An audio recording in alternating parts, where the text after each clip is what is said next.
right, welcome into the Mizzou Hub postgame show here on Sports Hub STL. My name is Chris Pelikan, joined by Mizzou legend Kareem Rush. Kareem, Tigers with an easy one tonight, 101-71, your final score. This one was supposed to be easy. Yeah. And you know what? I know you played in a lot of games throughout your career that were supposed to be easy and didn't turn out that way, but it is nice coming off the tough loss at Arkansas to bounce back and kind of have an easy one tonight. Yeah, always good to be home. I think that takes us to 18-1 at home. So I think the best record in the nation. So, rebounding, from a tough loss, against Arkansas, come back home, play in front of, home fans, guys, on the bench and role players generally play a little better at home. So, that first half is really kind of, dictated by our bench. Caleb came in there, started knocking down shots, and that kind of just really kind of opens up our whole entire offense. Cruz played great, all in all, guys had a great game. So, always good to come home. Absolutely. All right. This is the Mizzou Hub postgame show. It is brought to you by Hot Shots. St. Louis is home for all the games, all the time since 1990. Find yours at hotshotsnet.com. We're also sponsored by Educated Spirits New Rivals Bourbon Collection. There it is. Get some of that. Product placement featuring the black and gold. Visit educatedspirits.io. Kareem, what you got on that? Yeah, I said brand new bourbon. Been working on that for the last year and a half.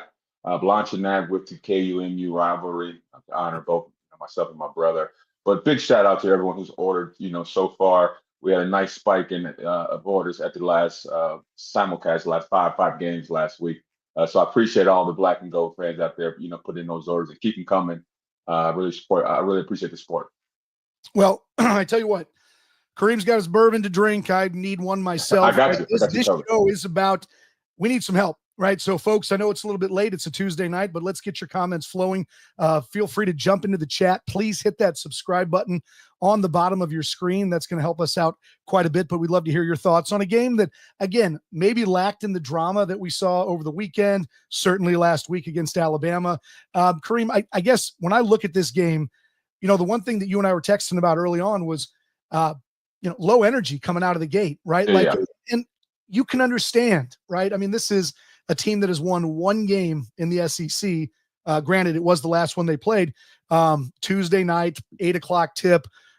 Again, you could understand a little bit why they came out as slow as they did. And then all of a sudden, here comes Caleb Grill. And you and I have talked about him. The old guard out there will remember Vinnie Johnson from the Pistons, the microwave, who came off the bench for the Bad Boys and just started things going. That game turned on a dime when Caleb Grill pops in that game. And obviously the shooting is one thing, but I mean, he sets a tone defensively too. I mean, he is, I think his entire persona and it's his leadership and the way he plays. It is literally just sort of lighting that wick for this team and then they explode. Yeah. I mean, he definitely has tangible energy when he comes in the game. And once he knocks down a 3-point shot, that gets the whole crowd going, it gets the team going. And again, like I said, that creates so much of an advantage for us because like I said, when he's hitting, there's so much attention to go to him. It opens up the court for a lot of the guys. But yeah, I mean, he's definitely a energy changer. He brings it on both ends of the floor. But again, like the first half was definitely, key for him and Cruz coming in there and setting the tone and getting us that lead. And, second half, we kind of just cruise through. Yeah, we talk about turning points in games real commonly, right? And I mean, it's weird when the turning point of the game happens 3 minutes in. But that's when Caleb Grill comes in the game, and it was a different game at that point in time. I wanted to ask you this. You tell me, I watch him play, and I'm an old guy. The energy he brings, it's like he's Clarence Gilbert a little bit. You see the comparison? Shout out to Clarence Gilbert. Yes. One of my favorites. With that guy, when it was right, he was an explosion of energy every time he was out there. Yeah, Clarence had a little worse conscience. Clarence shot a little more than Caleb. But yeah, Caleb's a great player. Like I said, knocking down those shots, like I said, it just kind of transformed our offense. Like I said, I was texting you and telling you he definitely had the Steph Curry effect, being able to launch those bombs. And like I said, the defense, like once he's there, he just commands so much attention. It opens the court for a lot of guys. So we're honored to have a guy like that to be able to knock down shots. But again, like all our guys, stepped up tonight. And I've really been impressed with Jamar, his efficiency. He's on the cusp of having the first 50, 40, 90, season in Missouri history, which is, saying something, so shout out to all those guys. Those guys are playing well. But again, home has always been a good place for us. I was going to ask you, all right, I got to take Caleb Grill off the table. who's your game ball besides Kate? Grill obviously had a huge impact on this one, but you don't put up 100 points in a game without other people doing great things. You don't win by 30 without the whole team doing things right. Who would get your game ball if I claim Caleb Grill? You got to pick somebody else. I would say probably Cruz. Like you said, the first half it was between him and Caleb that really changed the game. And not that those 2 threes Cruz did. So like you was mentioning, you've really kind of been impressed with his development over the course of the year. Starting kind of where the early season and see his maturation and see how he's playing and really kind of stepping into his role as kind of that pivotal, glue guy, utility guy. It's been huge for us. So, if it wasn't for Caleb for the first half, Cruz came in there and knocked down shots. So I would get those guys, first half game balls. For sure. He, I almost look at Jacob Cruz, and you can tell me if you agree or disagree with this, but he's kind of a microcosm of this entire team. Early on, struggled to sort of find his role, right? Forced shots a lot, kind of a liability defensively. And as the season has progressed, this team, seemingly people have slotted into their roles really well. Jacob Cruz has slotted in his role perfectly. He is another energy guy. I like what Jacob Cruz is doing defensively, which I don't think he came here as a 45% three-point shooter last year.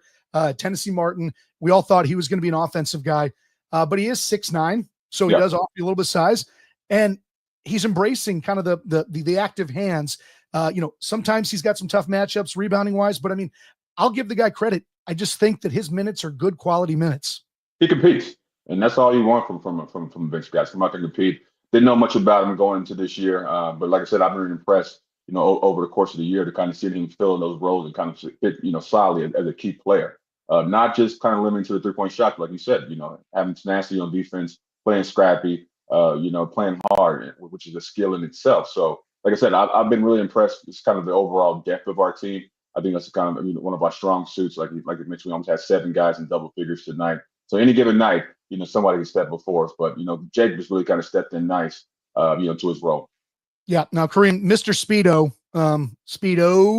we got a lot of Speedo. He's jumping in on the conversation. Yeah. Great question. I love this concept, and I'm curious what your thoughts are. Should Caleb Grill be coming off the bench the way he is? He clearly is one of their 5 best. He's going to be on the floor when the game is a tight game at the end.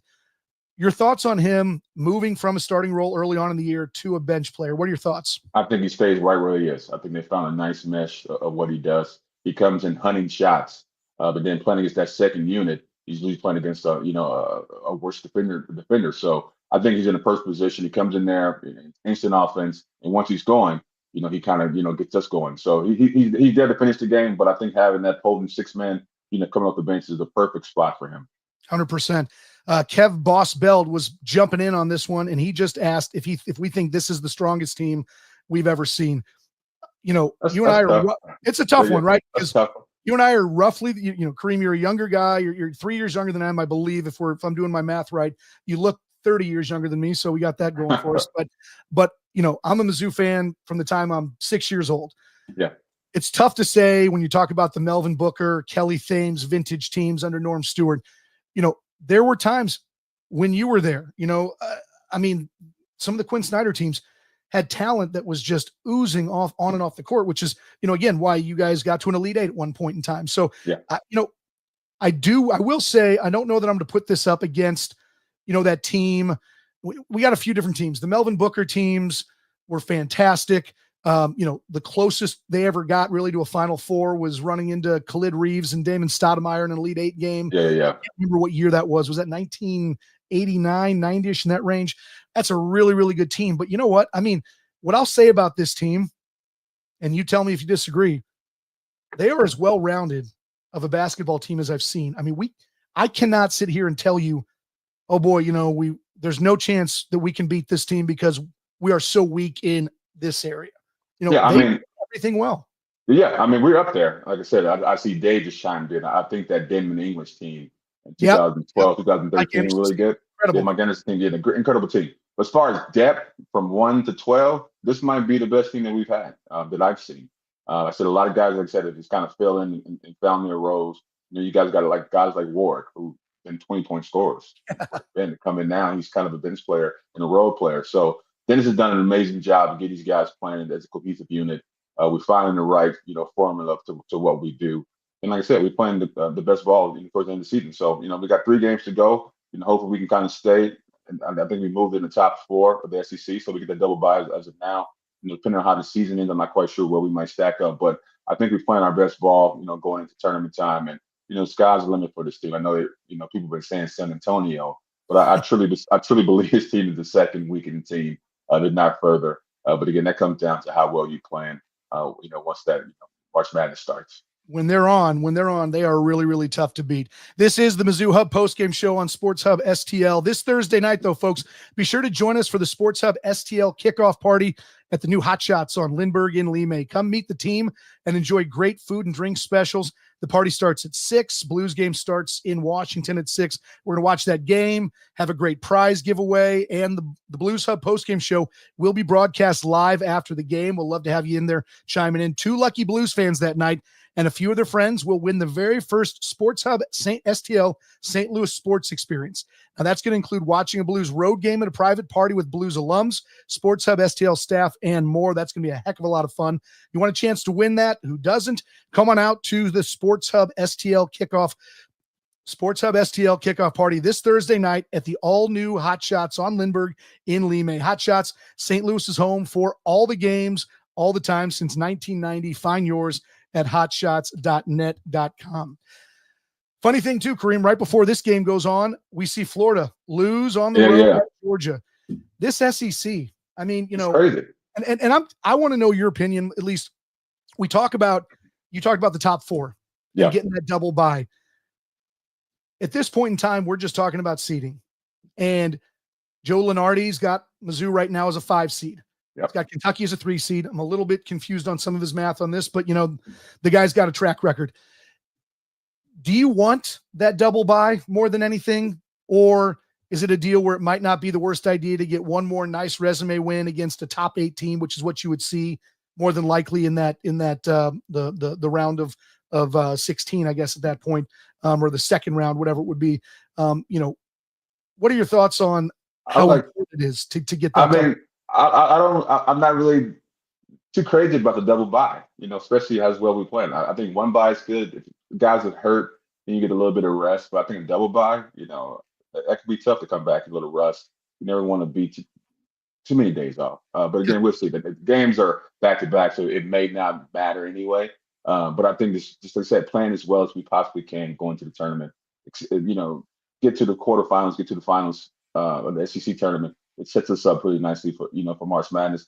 I don't understand where we are as far as the 5 seed and Kentucky's at a 3, but we get to see them at the last game of the year and kind of answer those. But I can see us kind of maneuvering into a top 4 seed if we play well enough.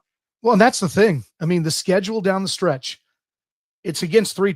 There are tough games. Yeah. Having said that, in the SEC, every game is a tough game, and Mizzou has probably got as easy of a run down the stretch as possible. I say that, tongue kind of in cheek, but you look at, they've got Vanderbilt on Saturday. That's a team that just beat Ole Miss on their home court. So this is not going to be an easy thing, but it does seem like the ability to finish with 13 wins in the SEC when I think preseason we were talking about this team maybe winning 4 or 5. That is on the horizon. I mean, it's amazing. It's insane. Like Dennis, top 5 coach of the year. He should be in everyone's coach of the year, final rankings. I want to ask you about this, Kareem, just because. So at halftime of the game, the ESPNU guys did their coaches of the year for each conference, and Seth Greenberg and Sean Farnham, I guess, were the 2. Both have Bruce Pearl as SEC coach of the year. Yeah. And you know what? I'm not. What Auburn's done is fantastic. I mean, they're an incredible team. But I mean, when I think of coach of the years in any sport at any level, generally it's the one who has exceeded their expectations by the largest margin. And I mean, I think most people thought Auburn was going to win the SEC this year. They were going to be right up there, if not. And Mizzou was picked to finish 14th. Yeah. They're looking at a double bye. I'm come struggling. Come back, coach of the year. They should give a new award. So I mean, Bruce gonna get it because they're number 1. They've had an amazing season, so it goes normally to the best team. Especially, I don't know what Auburn did last year, but to have the season, they have an amazing year, especially in the SEC. How tough it is. But there's no denying the amazing job that Dennis has done. Kudos to him. Like I said, last year was a disaster. To come back and have this type of year, it's truly a testament to who he is, the coach, the culture that he built, to have guys want to come back and be a part of that, given the last year's record. So, as a former player, there's a guy who knows Dennis. I couldn't be more proud of the way he's turned this thing around.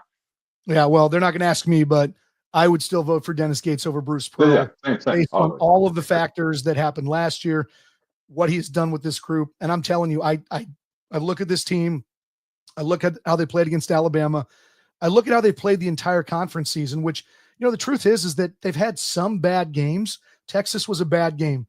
But I mean, like, them playing poorly against Arkansas, a team that's red hot at this point in time, in a crazy environment, and still keeping that game close. I mean, like, when your bad game is losing at Arkansas in front of 18,000 crazy Hog fans, I mean, like, that's, I mean, what he has done compared to his expectations is next level. And so again, like I said, our depth just plays into all that. Like I said, we don't really rely on one guy. So when you got one guy, one or two stars, you kind of, subject to them having good games or not. But like I said, with our depth, anybody can step up. We had multiple guys step up and step up the games. Work has stepped up the games.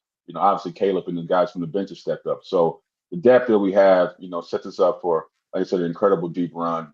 As long as we kind of, worry about the small things, knocking down free throws, making sure that offensive rebounding deal doesn't become an issue. But the way we plan, I'm very intrigued and excited about what's to come. Yeah. So Dave Zobrist, our good friend and colleague, just popped in there to say What's that up, Mizzou moved up to number 9 in Ken Palm's rankings. Which Dave, shout out getting that black and gold bourbon. I know you put an order in. So I appreciate that. There he is, satisfied customer. But I mean, this is where Ken Palm, who is a barometer of sort of the way the analytics of basketball work, and he says this is a top 10 team. I couldn't concur more. Again, this is where we're talking about Gates Coach of the Year. We're talking about a 5 seed versus a 3 seed at this point in time. It's funny. They've done a lot this year. And I mean, I guess maybe there is a little bit of a Mizzou chip on my shoulder from everything over the years, but man, does it feel a little bit like there's maybe a hair of disrespect with this group? I don't know. They've accomplished so much this year. I mean, we got 19 games at home, so there's going to be a lot of things they can point in. But again, you can't deny the fact that we went 0-18 to where we are now, in the toughest conference in America. So there's no denying what we've done. I think the support and the hoopla around us is there. I think we're getting a lot of national notoriety now. But again, for all the Mizzou fans, we couldn't be more pleased with how things are going for us right now. Yep, absolutely. This is the Mizzou Hub postgame show on Sports Hub STL. Kareem Rush, Chris Pelikan with you for a little bit longer. Please do us that favor, grab and hit that subscribe button below. We'd love your comments as well. This show is for you.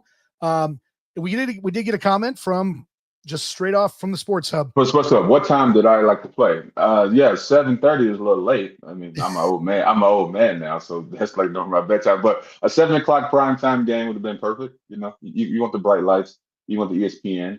You want that. We didn't have SEC Network back then, but that would have been an amazing deal. The Big 12 Network would have been cool. But yeah, 7:00.